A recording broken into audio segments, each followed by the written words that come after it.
everything that I do. Repeat after me. Inform the mind, inspire the heart. Now copy me. Say, inform the mind. With your finger, inform the mind, inspire the heart. Let me tell you one reason why I believe in this.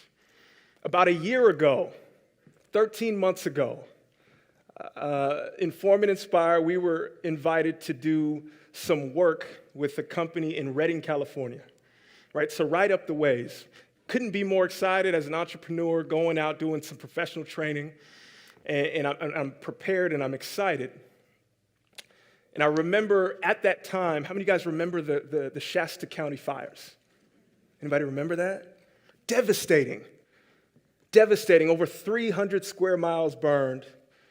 Over 1,100 homes had to be evacuated or destroyed. 8 people lost their lives. Right? So I remember we sent an email back to them and said, thank you so much for the contract. We understand that you're going through a difficult time right now. If you want to reschedule or cancel, we completely understand. Our thoughts and our prayers are with you. And the email that came back was interesting. The email said, not only do we need you to come, but we need you now more than ever. Right? And so the next day we went. I remember like it was yesterday. We hopped on the I-5 from, you guys know, from Sacramento to Redding, you take the I-5, right?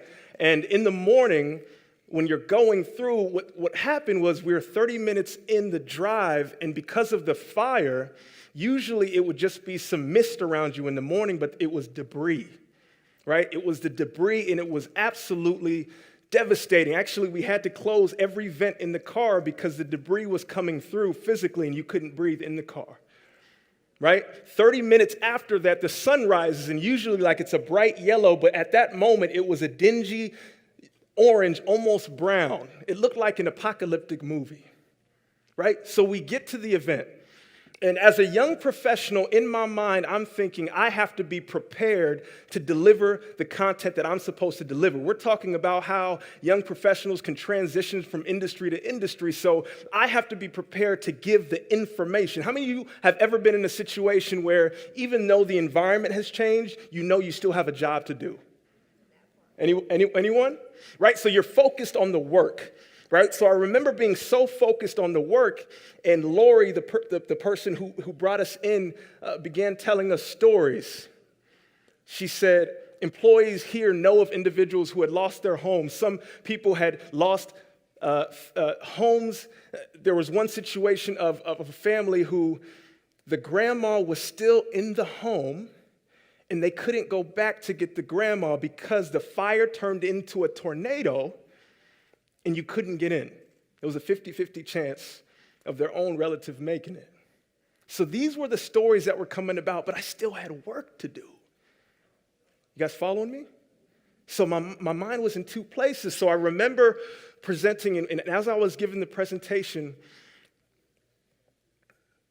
we were going through the topics, right? I'm talking about credibility plus visibility equals opportunity, how to personally brand yourself so that you can make your way in your industry and transition if you need to, how to use your leverage both online and in person to build incredible relationships so that you're put in a position to succeed. And while I'm going through and I'm hitting on everything that I'm supposed to be hitting on, there was a moment where we're talking about transitioning in careers. And I remember it like it was yesterday. There was a woman to my right, your left, and she raised her hand, and we're going back and forth, and she said, I'm just going to let you know, I'm a single parent, 2 kids. I want to go to graduate school, but there's absolutely no way I can do it because I have no support system. Like, I hear what you're saying about transitioning and what you can do, but I can't do that in my situation right now because I have no support system. And as a professional in that environment, what I've learned is that you can't go exactly towards the negative energy because what it'll do is it'll cascade across the room. Anybody know what I'm talking about? But something in my gut was different that day, Sacramento. Something in my gut was different that day. And as she said that, I turned to her and I said, I know I'm not a parent. I know I'm not a single parent, and I'm not in your situation, but tell me why you can't go to graduate school one more time. And she said, I just told you I have 2 kids, no support system. I'm a single parent. I can't do it. And I had to make a decision. And instead of leaving it, I remember it like it was yesterday. I turned to her and I said, I know I don't know your situation.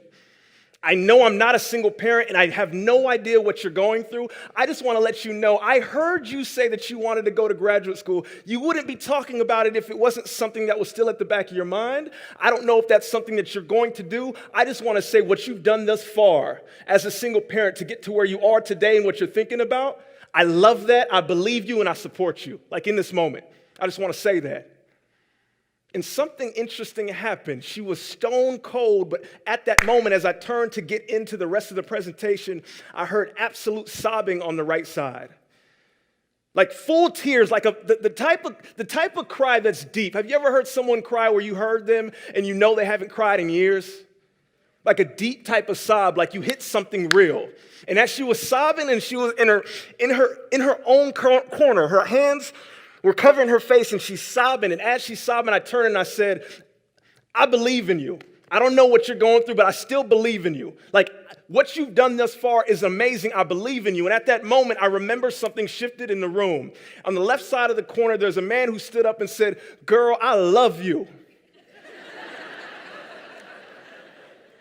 And he's like, not like that. I love you. Like I love your journey. I love your strength. At that moment, another guy jumped up and said, you're like a superwoman. Something changed in that moment, Sacramento. In the room, completely off track. Remember, I'm supposed to be giving my talk, my professional, what I'm supposed to be delivering. In a 30-minute subsides, and we're in the corner, and people are hugging. I'm talking one of those you guys know one of those group hugs when everybody's just, and they're just supporting her. And all you could hear was positive affirmation after positive affirmation. I believe in you, I support you. And it was a different feeling.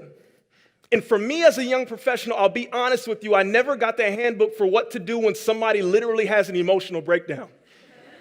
No one taught me that. But I learned something as I reflect on that moment. I learned something as we drove back from Redding to California. I said, Isaac, informed a mind, inspired a heart. I said, Isaac, the work that you do is more than the work that you do. I said, Isaac, sometimes you will be pushed and symbolically pushed into the fire to do work that you thought you would do, but it's for another reason. Like that moment for me, I realized something. I was there to give her that one word at that one moment. That was my job. That was what I was supposed to do.